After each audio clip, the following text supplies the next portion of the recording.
Thought I'd tell you my story here. All right?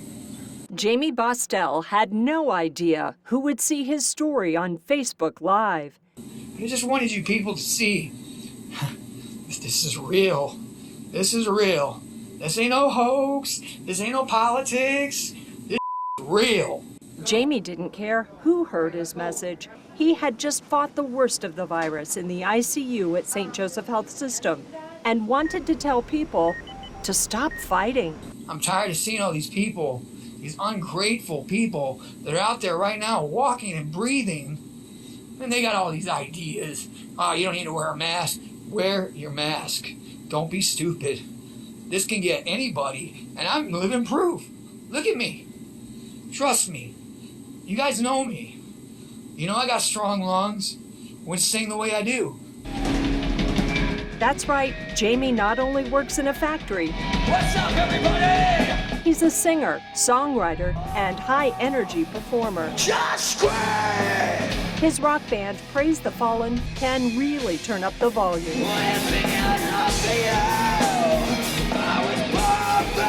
He's opened for over 100 bands nationally in his nearly 30 years of rock. But now, his music is on hold while he fights his COVID battle. We connected with Jamie in a Zoom call from his ICU bed. How are you feeling today? I'm doing a lot better. My colors come back in my skin. My strength's coming back. They've lowered my oxygen liters to 50 liters. It was 60 liters yesterday. So I'm almost out of here. I just wanted to ask you why you put that video out. Maybe it was impulsive. I don't know, but I just felt like like I said, I was just tired of people out there complaining about everything and stuff. And I wanted to teach some of them out there that your life could be worse. You could be here. Things could be worse. Take me back. How do you think you contracted COVID? There were a few people at work that got it. Don't know where we got it. And I'm really blown away that I got it because I take care of myself. I'm not a smoker. I barely drink. I'm super healthy and it still got me. When I connected with Jamie Bostel from his hospital bed in the ICU, he was grateful for the dedicated medical team at St. Joseph Health System. They're working their butts off for everybody out there. People need to know that. I'm talking, I've seen some of these nurses do double shifts. Yeah, that's like 24 hours with that get up on and stuff. So they deserve to be recognized. They're the heroes. You know, they're the reason why I'm alive. 1 week after that interview, Jamie was home on oxygen, continuing his recovery. I'm still coughing stuff up a little bit here and there. I've just been resting. Okay, who's joining us? That's Curtis. Yes, it is. Curtis Stump, registered nurse. Calling in from his shift at the hospital.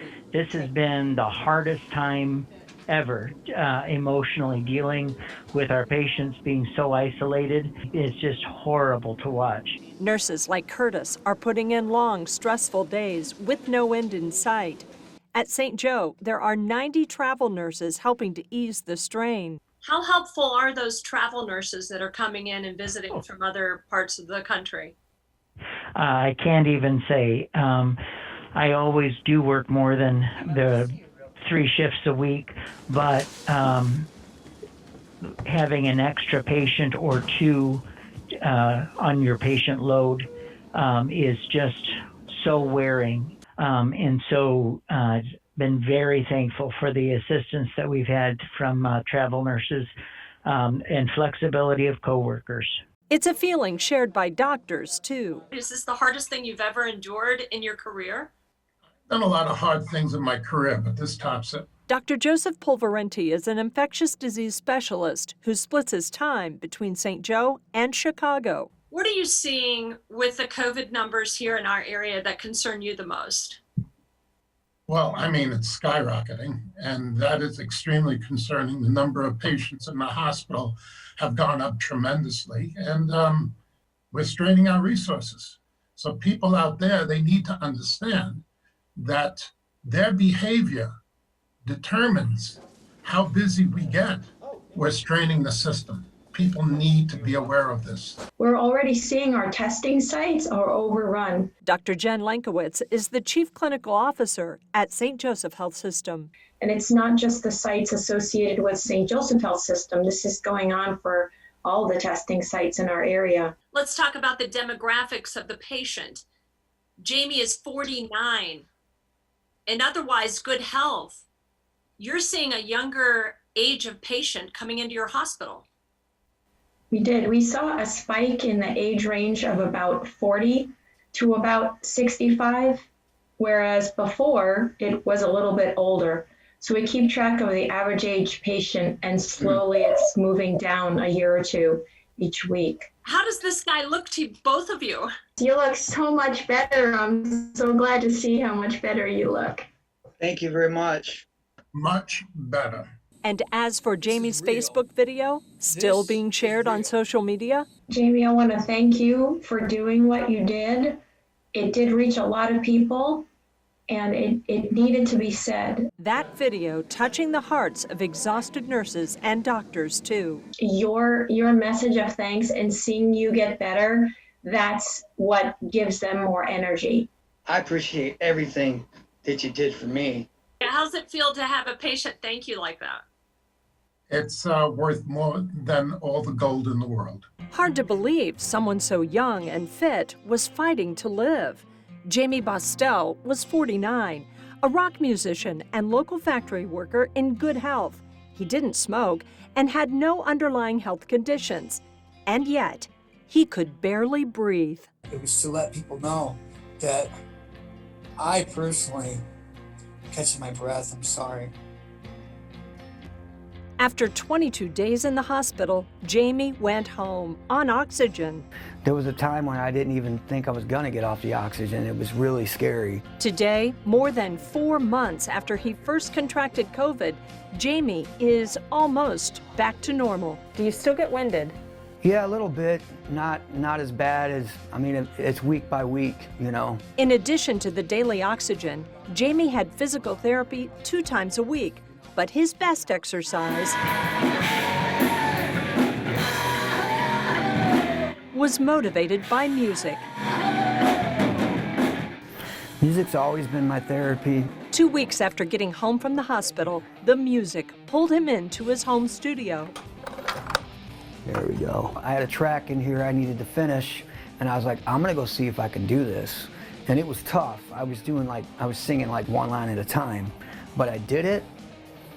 That inspired me to go, okay, I'm gonna be all right.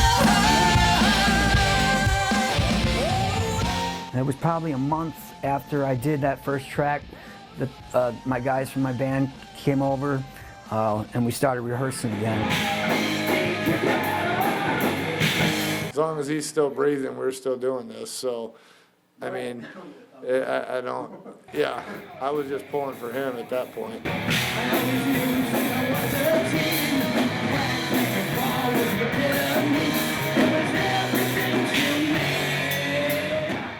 Also pulling for him, his doctor. He's really on the way. He's still got some milestones to reach, but he's doing great.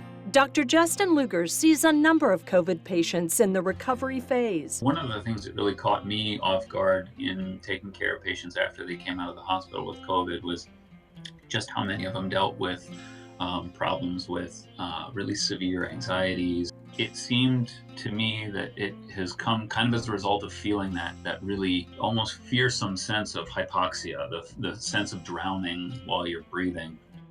Yeah, I cried. I had breakdowns and that I was a mess because you feel like you're reaching to breathe. And they did give me medication, and if anybody knows me out there, I'm very stubborn where I'm like, I didn't want to be on that, you know, but I listened to their advice. They told me to take it, so I took it. Just this month, Jamie started back full-time at his factory job. He wears a mask at work and in public, and he's eager to get the vaccination. Most importantly, he remains positive. The virus that nearly killed him taught him a lesson. I don't wish this upon anybody, but at the same time, if you've been through what I've been through, You learn to be grateful and life is beautiful.